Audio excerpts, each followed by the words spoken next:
कुरान को ख़त्म करना चाहे, तवज्जो करें, कुरान को ख़त्म, तो वो इस बात का लिहाज करे कि दिन के शुरू में ख़त्म करे, मसलन फजर के बाद जो है ना,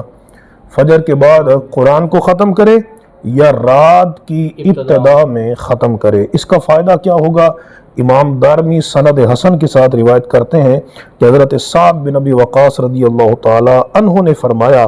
कि जब कोई बंदा इज़ा वाफ़क़ा ख़त्मुल कुरान अव्वल लैल, कि जब कोई बंदा रात की इब्तिदा में कुरान को ख़त्म करे, सल्लत अलैहिल मलाइका, तो उस पर फरिश्ते जो हैं वो दरूद भेजते हैं, हत्ता युस्बिहा, यहाँ तक कि वो सुबह करे। तो फरिश्तों का दरूद भेजना इस्तिग़फ़ार करना है। और अगर उसका ख़त्म जो है वो दिन के शुरू में हो तो फिर फरिश्ते जो है ना शाम तक उसके लिए इस्तिग़फ़ार करते रहते हैं, उस पर दरूद भेजते हैं, जिससे पता चला कि इंसान जब कुरान मजीद का ख़त्म करे